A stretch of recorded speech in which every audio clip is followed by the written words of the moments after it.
Γεια σας! Σήμερα θα δούμε πώς μπορούμε να φτιάξουμε ένα τζέλ για τα μαλλιά χρησιμοποιώντας το λινόσπορο. Είναι μια πολύ εύκολη συνταγή γιατί δεν χρειάζεται να κάνουμε τίποτα το ιδιαίτερο, απλά να βράσουμε το λινόσπορο μέσα σε νερό. Αυτό το τζέλ μπορούμε να το χρησιμοποιήσουμε κυρίως στα σγουρά μαλλιά ή σπαστά, γιατί αυτό βοηθάει πολύ να δώσει σχήμα στις μπούκλες και να τις διατηρήσει. Και το χρησιμοποιούμε με τον ίδιο τρόπο που θα χρησιμοποιούσαμε έναν αφρό. Δηλαδή, μετά το λούσιμο, σε βρεγμένα μαλλιά, θα βάλουμε αυτό το τζέλ, όπως δηλαδή θα βάζαμε έναν αφρό για μπούκλες. Και μετά θα στεγνώσουμε τα μαλλιά μας κανονικά. Αυτό, κατά τη γνώμη μου, είναι ένα προϊόν πολύ καλό, γιατί δεν βαραίνει τα μαλλιά, δεν τα κολλάει και επίσης δεν τα λερώνει, δεν ξηραίνει, και απ' την άλλη, εκτός ότι τους δίνει τη φόρμα αυτή που θέλουμε στις μπούκλες, τα κάνει και να γυαλίζουν.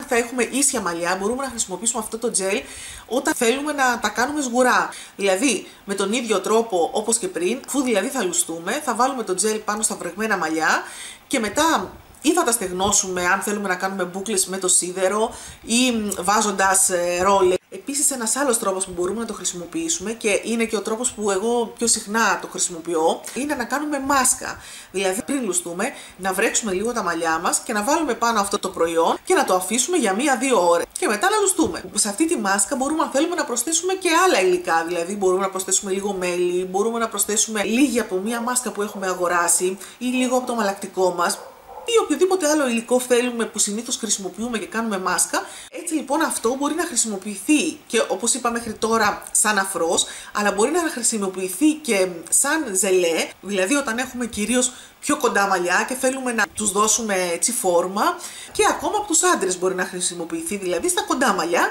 όπως ακριβώς βάζουμε το ζελέ. Έτσι λοιπόν, για να το φτιάξουμε, όπως είπα και πριν, θα χρειαστεί απλά να βράσουμε μέσα σε απεσταγμένο νερό το λινόσπορο. Σας προτείνω να το βράσετε γύρω στα 5 λεπτά, δηλαδή από την ώρα που θα αρχίσει να βράζει, το χαμηλώνουμε και το αφήνουμε 5 λεπτά να βράσει σε σιγανή φωτιά. Με αυτόν τον τρόπο θα δημιουργηθεί ένα τζέλ όχι πολύ πηχτό. Αν όμως το βράσουμε παραπάνω, όσο δηλαδή περισσότερη ώρα το βράζουμε, τόσο πιο πολύ αυτό πίζει. Για αρχή σας προτείνω να το βράσετε 5 λεπτά και μετά, αν δεν σας αρέσει τόσο αραιό, μπορείτε την επόμενη φορά να το βράσετε και να το κάνετε λίγο πιο πηχτό. Αυτό το λινόσπορο, αφού θα το βγάλουμε και θα το φιλτράρουμε, μπορούμε να το ξαναβράσουμε άλλη μια φορά, ίσως και 3.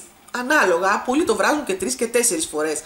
Να σας πω ότι αν το ξαναβράσουμε για τρίτη φορά, δεν βγάζει τόσο πολύ τζέλ και εμένα προσωπικά δεν μου αρέσει. Δηλαδή, εγώ συνήθως το βράζω 2 φορές. Το βράζω δηλαδή, το φιλτράρω και μετά βάζω πάλι τα σποράκια με άλλο νερό και τα ξαναβράζω. Έτσι, αφού θα φτιάξουμε το τζέλ, μετά θα του προσθέσουμε λίγο μέλι, γιατί το μέλι, εκτός από ότι θρέφει τα μαλλιά, βοηθάει να γίνει λίγο πιο κολλώδης το τζέλ μας και έτσι να διατηρεί περισσότερο τις μπούκλες. Θα προσθέσουμε επίσης και λίγο αλάτι, που βοηθάει πολύ να δημιουργηθεί η μπούκλα και να παραμείνει σταθερή, αλλά να ξέρετε ότι το αλάτι ξηραίνει πολύ τα μαλλιά. Οπότε, αν έχετε ξηρά μαλλιά, θα σας έλεγα να μην το χρησιμοποιήσετε καθόλου. Να μην βάλετε δηλαδή καθόλου αλάτι. Ή να ξεκινήσετε και να βάλετε λίγο αλάτι και μετά την επόμενη φορά σιγά σιγά, αν θέλετε, να το αυξήσετε. Ανάλογα δηλαδή, θα δείτε εσείς πώς σας βολεύει. Εγώ συνήθως βάζω λίγο αλάτι με το μάτι, δηλαδή περίπου μισό κουταλάκι. Το πολύ δηλαδή που μπορεί να βάλετε είναι 1 κουταλάκι.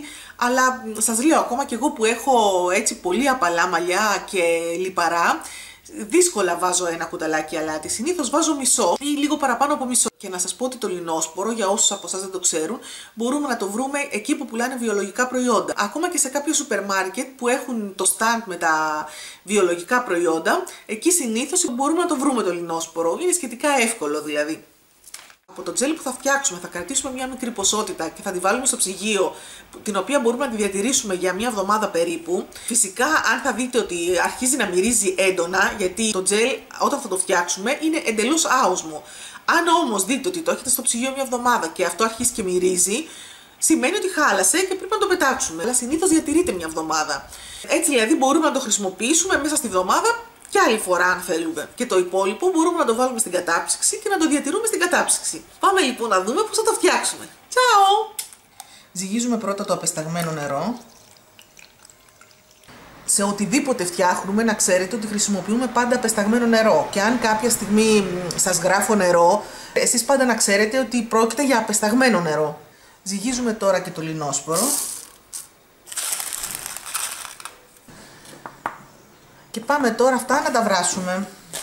Βάζουμε τώρα το νερό και το λινόσπορο και αφήνουμε να βράσει για 5 λεπτά. Το βάζουμε αρχικά σε δυνατή φωτιά μέχρι να αρχίσει να πάρει βράση και όταν αρχίσει και βράζει το χαμηλώνουμε και το αφήνουμε σε σιγανή φωτιά, όπως είπα, αλλά περίπου 4,5 έτσι 5 λεπτά.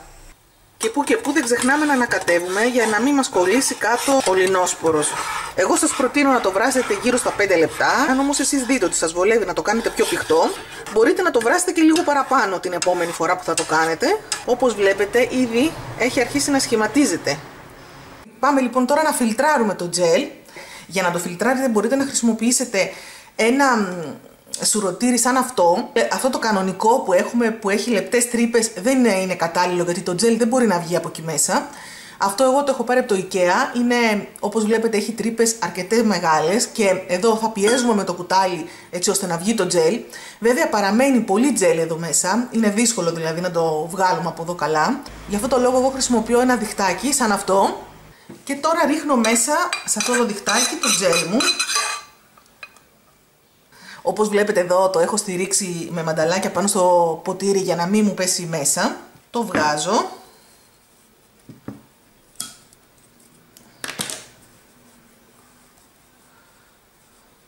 Και τώρα αφού πάντα έχω πλύνει τα χέρια μου και είναι καθαρά, πιέζω και όπως βλέπετε βγαίνει το τζέλ.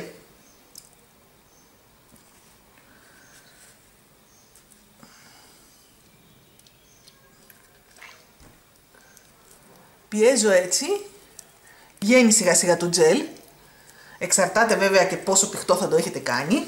Αυτό θέλει όμως λίγο προσοχή γιατί καίει το τζέλ, άμα το αφήσουμε λίγο να κρυώσει ίσως είναι καλύτερα. Τώρα θα βράσω μία δεύτερη φορά το λινόσπορο, το βγάζω από εδώ.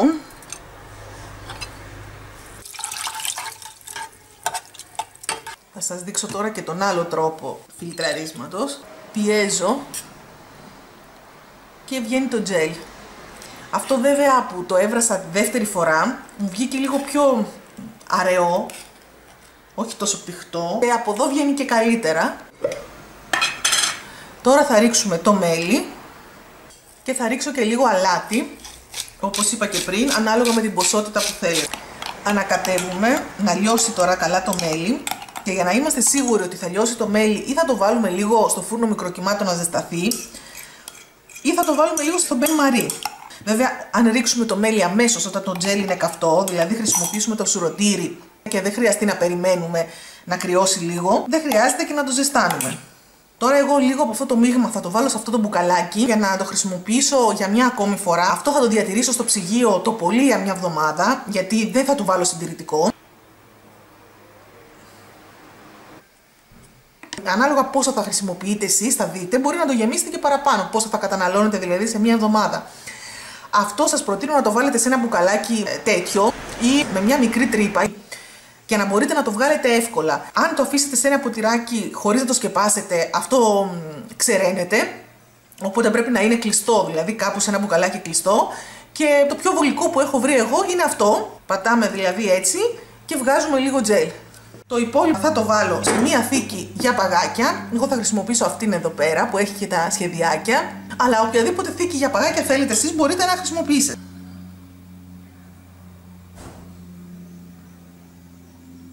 Τώρα αυτό θα το βάλουμε στην κατάψυξη και θα περιμένουμε μία μέρα να παγώσει. Την επόμενη μέρα λοιπόν τα βγάζουμε από την κατάψυξη και όπως βλέπετε έχουν γίνει παγάκια. Τα βγάζουμε από εδώ προσεκτικά χωρίς να τα διαλύσουμε.